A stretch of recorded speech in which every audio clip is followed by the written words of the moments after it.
வணக்கம் நேயர்களே.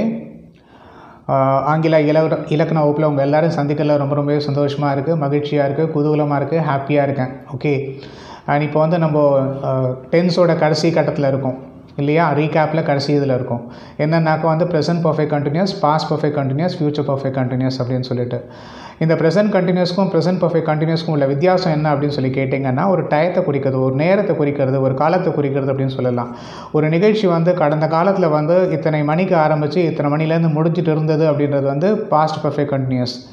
Present perfect கண்டினியூஸில் ஒரு நிகழ்ச்சி காலையில் ஆரம்பித்து இன்னும் நடந்துக்கிட்டே இருக்குது அப்படின்னு சொல்லும்போது, நான் காலையில் கிளாஸ் எடுக்க ஆரம்பிச்சிட்ருக்கேன், இன்னொன்று எடுத்துகிட்ருக்கேன், இன்னும் முடியல அப்படின்னு வரும்போது, காலை 6 மணிலேருந்து நான் வகுப்பு எடுத்துக்கொண்டிருக்கின்றேன் அப்படின்னு வரும்போது தொடர் நிகழ்ச்சி டயத்தை மென்ஷன் பண்ணுறோம் இல்லையா?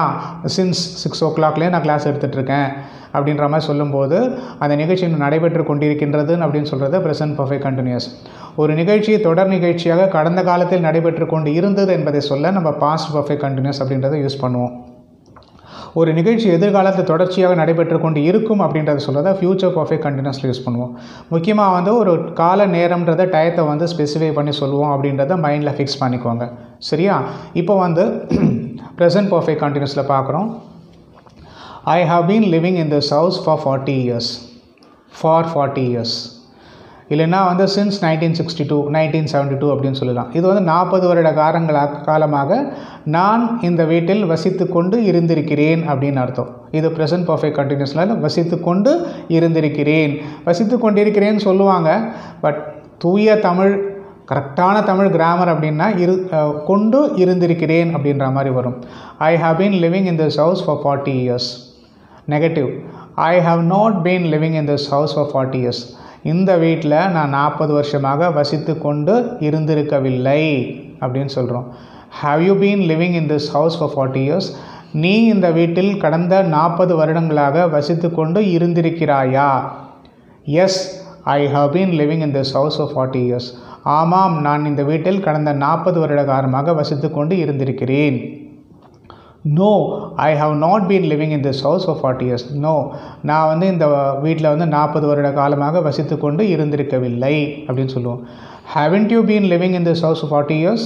நீ இந்த வீட்டில் 40 வருட காலமாக வசித்து கொண்டு இருந்திருக்கவில்லையா அப்படின்னு கேட்குறோம். அதுக்கு பதில் இல்லையான்னு கேட்கும்போது நீங்கள் அதை ஒத்துக்கிட்டீங்கன்னா எஸ் அப்படின்னு சொல்லிட்டு இல்லைன்றதை சொல்லணும். Yes, I have not been living in this house for 40 years. அது அப்படியே அவங்க சொல்கிறத மறுக்கிறீங்கன்னு வச்சுக்கோங்களேன். உடனே நோன்னு சொல்லிவிட்டு I have been living in this house for 40 years. From when have you been living in this house?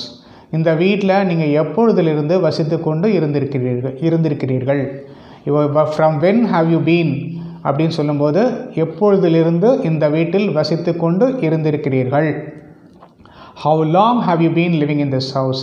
எவ்வளவு நாட்களாக, எவ்வளவு காலமாக இந்த வீட்டில் வசித்து கொண்டு இருந்திருக்கிறீர்கள். With whom have you been living in this house?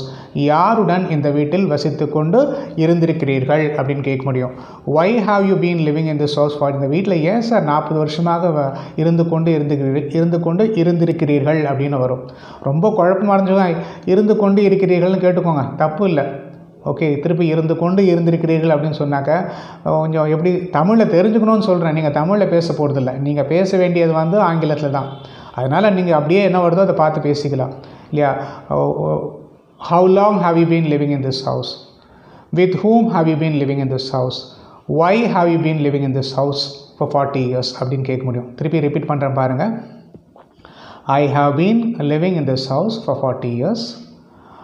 I have not been living in this house for 40 years. Have you been living in this house for 40 years? Yes, I have been. Have you been na நீங்கள் இந்த வீட்டில் கேள்வி கேட்குறோம், அப்போ அது பதில் yes, I have been living in this house for 40 years. No, I have not been living in this house for 40 years. Haven't you been living in this house for 40 years? இந்த வீட்டில் நீங்கள் 40 வருஷங்களாக வசித்து கொண்டு இருந்திருக்கவில்லையா? Yes, I have not been living in this house for 40 years. No, I have been living in this house for 40 years. From when have you been living in this house? How long have you been living in this house? With whom have you been living in this house? why have you been living in this house for 40 years? ஏன் இந்த வீட்டில் 40 வருடங்களாக வாழ்ந்து கொண்டு இருக்கின்றீர்கள் அப்படின்ற மாதிரி. So have வரும், அந்த ஐனா ஹேவ் வருது இல்லையா, இல்லைனா ஹேஸ் பீன் அப்படின்ற மாதிரி வரும். ஓகே, தென் இங்கே வந்து ஹேட் பீன் வருது, பாஸ்ட் பர்ஃபெக்டில் ஹேட் பீன், அங்கே ஹேவ் பீன் ஹேஸ் பீன், இங்கே ஹேட் பீன். பாஸ்ட் பார்ட்டிசிபிள் அப்படின்றது வரும், ஞாபகம் வச்சுக்கோங்க. She had been working at the company for the past, கடந்த 10 வருடங்களாக அப்படின்ற மாதிரி சொல்லலாம். இங்கே வந்து ஃபாதர் பாஸ்ட்னு போடுறோம், சின்ஸ் கூட போட்டுக்கலாம். ஓகே, சின்ஸ்ன்னு போட்டிங்கன்னா இயர் போட்டுக்கோங்க. சின்ஸ் இப்போ வந்து 2020 இல்லையா, 2010ன்னு போட்டுக்கிங்க. She had been working in the company since 2010 அப்படின்னு போட்டுக்கலாம். இப்போ நான் பாஸ்ட்னு போட்டிருக்கேன், அதை அப்படியே கண்டினியூ பண்ணிக்கலாம். She had not been working in the company for the past 10 years. Had she been working in the company for the past 10 years? Yes, she had been working in the company for the past 10 years. No, she hadn't been working in the company for the past 10 years. Hadn't she been working in the company for the past 10 years? அந்த கம்பெனியில் 10 வருஷமாக வேலை செய்து கொண்டு இருந்திருக்கவில்லையா? Yes, she had not been working in the company for the past 10 years. No, she had been working in the company for, ஆமாம் நீங்கள் சொல்கிறதுக்கு நான் மறுப்பு சொல்கிறேன். No. She had been working in the company for the past 10 years. From when she had been working in the company? அவள் கம்பெனியில் எப்பொழுதிலிருந்து வேலை செய்து கொண்டிருந்தாள். How long had she been working in the company? With whom had she been working in the company? யாருடன் அவள் வேலை செய்து கொண்டிருந்தாள்.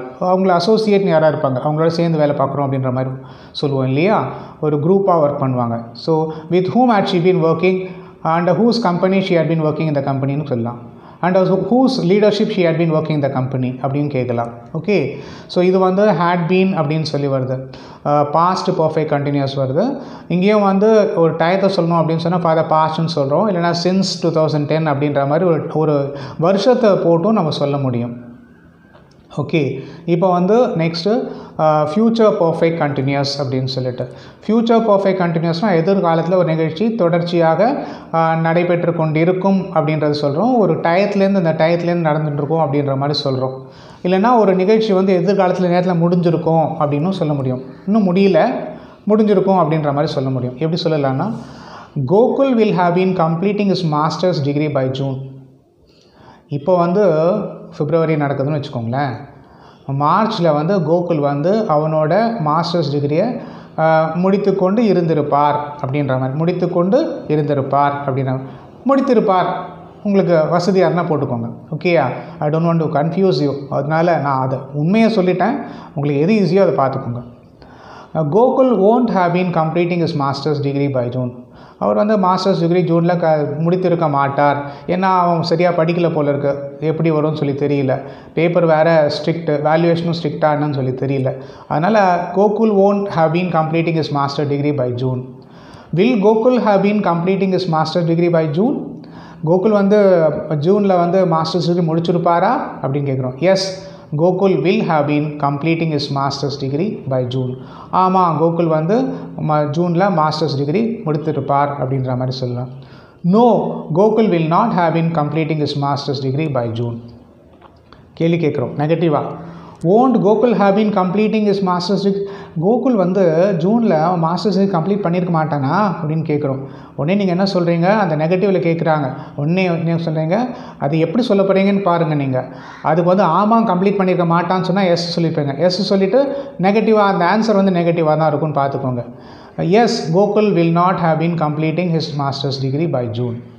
No, Gokul will have been completing his degree masters degree by June. Complete பண்ணியிருப்பான் அப்படின்ற மாதிரி. தென் எப்படி கேட்கலாம், yes, Gokul will not have been completing his masters degree. No, Gokul will have been completing his masters degree by June. When will Gokul have been completing his masters degree. இங்கே கேள்வி கேட்கும்போது WH போடும்போது இந்த வென் வில் கோகுல் அப்படின்றதுக்கு பதிலாக when Gokul will have been அப்படின்னும் கேட்கலாம். நம்ம ஈஸியாக இருக்கும், வாயில் சொல்லும் பொழுது உச்சரிக்கும் போது வேகமாக வார்த்தைகள் வரணும் அப்படின்றதுனால when Gokul will have been அப்படின்னு சொல்லலாம். இங்கே வந்து when will Gokul have been வந்திருக்கு, கிராமர் அது முன்னாடி போட்டு பேசிக்கலாம், சப்ஜெக்ட் முன்னாடியும் போடலாம். When Gokul will have been completing his masters degree. Where Gokul will have been completing his masters degree, Gokul வந்து எங்கே மாஸ்டர்ஸ் டிகிரியை கம்ப்ளீட் பண்ணுவார் அப்படின்னு சொல்ல முடியும். So today we have seen present perfect continuous, past perfect continuous, future perfect continuous மூணுமே பார்த்தோம். நான் கொஞ்சம் வேகமாக தான் போயிருக்கேன் அப்படின்னு சொல்லி தெரியும். ஏன்னா ஏற்கனவே ரொம்ப மெதுவாக சார் எங்கள் பொறுமையை சோதிக்கிறீங்களே சார், இவ்வளோ ஸ்லோவாக சார் சொல்லுவீங்க அப்படின்னு சொல்லிட்டு 2-3 பேர் கேட்டாங்க நம்மளை. ஓகே, ஆனால் நான் என்ன சொன்னேன், என்னோடய பதில் என்னன்னாக்கா, இல்லைங்க இது எல்லாருக்கும் புரியணும் அப்படின்ற எண்ணத்தில் சொல்லியிருக்கோம். சிலருக்கு வந்து ரொம்ப பொறுமையை சோதிக்கிற மாதிரி தான் இருக்கும். ஆனால் அதை பற்றி நம்ம வந்து என்ன பண்ணோம், ரொம்ப கவனம் செலுத்தணும்னு அவசியம் கிடையாது. ஏன்னா வந்து இது எல்லாருக்கும் போய் சேரணும் அப்படின்றதுனால, எல்லாருக்கும் புரியணும். ஏன்னா நம்ம நகரத்தில் இருக்கோம்னு வச்சுக்கோங்களேன், நம்மளோட அண்டர்ஸ்டாண்டிங் கெப்பாசிட்டி வந்து ரொம்ப ஃபாஸ்ட்டாக இருக்கும். ஆனால் நம்ம வில்லேஜ் போனோம் அப்படின்னு சொன்னால் தமிழில் வேகமாக புரிஞ்சுப்பாங்க. இப்போ இங்கிலீஷ்லன்னு வந்து வேகமாக சொல்லிகிட்டே போனோன்னு சொன்னால் முதல் லைன் புரியலைன்னா அப்புறம் ஒன்றுமே மைண்ட்குள்ளே போகாது. அதனால தான் ஸ்லோவாக சொல்கிறது, திருப்பி 2-3 வாட்டி சொல்கிறது, அசை போடுறது. அதனால் சில பேருக்கு வந்து இங்கே இருக்கிறவங்களுக்கு அது கொஞ்சம் கஷ்டமாக இருந்திருக்கலாம். அதற்கு வந்து நான் என்ன செய்கிறதுன்னு சொல்லி தெரியல. ஆனால் இந்த கிளாஸ் நான் வேகமாகவே போயிருக்கேன். ஏன்னா அவங்க அந்த கிளாஸ் பார்த்துருப்பாங்க, அதை பார்த்துட்டு இதை பார்த்தாங்கன்னா அவங்களுக்கு புரியும் அப்படின்ற எண்ணத்தில், இல்லைன்னா திருப்பி போட்டு பார்த்துட்டு போகிறாங்க. சரியா? ஓகே, இன்றைக்கி வந்து ஒரு 10 அப்ரிவேஷன்ஸ் அண்ட் எக்ஸ்பேன்ஷன்ஸ் என்னன்னு சொல்லி பார்க்கலாம். விபிஎன் மாதிரி ஏபிஎன் ஒன்று இருக்குது, ஆக்சஸ் பாயிண்ட் நேம்னு அர்த்தம். Access point name, ACCESS, access point name அப்படின்னு சொல்லுவோம். எல்இடின்னு சொல்லுவோம், எல்இடி லைட்ஸ் சொல்லுவோம் இல்லையா, லைட் எமிட்டிங் டயோட் அப்படின்னு பேர், லைட் எமிட்டிங் டயோடு அப்படின்னு சொல்லலாம். அப்புறம் ரேம்னு சொல்லுவோம் கம்ப்யூட்டரில். என்ன இப்போ ரேம் சொல்லுவோம், ரேண்டம் ஆக்சஸ் மெமரி அப்படின்னு ஆரம்ப காலகட்டத்தில் சொல்லி கொடுத்துருந்தாங்க. Ramu read only memory, RAM random access memory அப்படின்ற மாதிரிலாம் சொல்லி கொடுத்துருந்தாங்க. மேபி இப்போ சொல்லி கொடுக்குறாங்களான்னு தெரியல. VGA அப்படின்னாக்க வீடியோ கிராஃபிக்ஸ் அரே அப்படின்னு அர்த்தம். வீடியோ கிராஃபிக்ஸ் அரே இல்லை அடாப்டர்னு கூட சொல்லுவாங்கன்னு நினைக்கிறேன். வீடியோ கிராஃபிக்ஸ் அரே அப்படின்னு பேர். QVGA அப்படின்னு சொல்லுவோம், குவார்ட்டர் வீடியோ கிராஃபிக்ஸ் அரே அப்படின்னு சொல்லுவோம். WVGA அப்படின்னா வைட் வீடியோ கிராஃபிக்ஸ் அரே அப்படின்னு சொல்லுவோம். தென் யூஎஸ்பினா யூனிவர்சல் சீரியல் பஸ்ன்னு சொல்லி யூஎஸ்பி போட்டிருக்கா, உங்களோட சிஸ்டமில் யூஎஸ்பி போட்டிருக்கா அப்படின்னு சொல்லுவாங்க. இது டிவியில எல்லாம் கூட யூஎஸ்பி போட்டிருக்கா அப்படின்னு சொல்லுவோம். யூஎஸ்பி போட்டிருக்குன்னா நம்ம பென்ட்ரைவ் யூஸ் பண்ணி பார்க்க முடியும் அப்படின்ற மாதிரி. ஸோ யூஎஸ்பி போர்ட் அப்படின்றதுனா யூனிவர்சல் சீரியல் பஸ் அப்படின்னு அர்த்தம். அண்ட் தென் சில முக்கியமானது ஒண்டி சொல்கிறேன், எல்லாம் ரொம்ப கன்ஃபியூஸ் பண்ணுற மாதிரி இருக்கிறதுலாம் நான் சொல்லலை. LCDனா வந்து லிக்விட் கிறிஸ்டல் டிஸ்பிளே அப்படின்னு சொல்லுவோம், லிக்விட் கிறிஸ்டல் டிஸ்பிளே.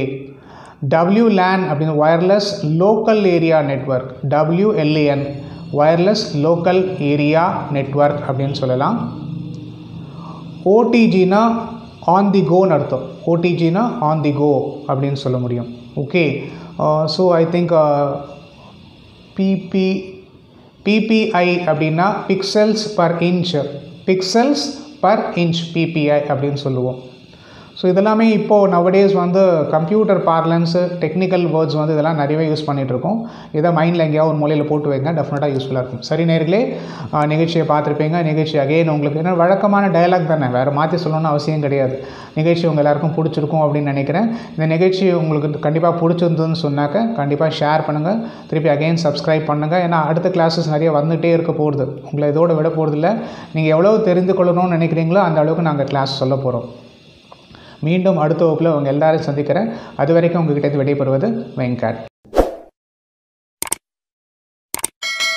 அனைத்து அம்சங்களுடன் RK டாக்கீஸ்.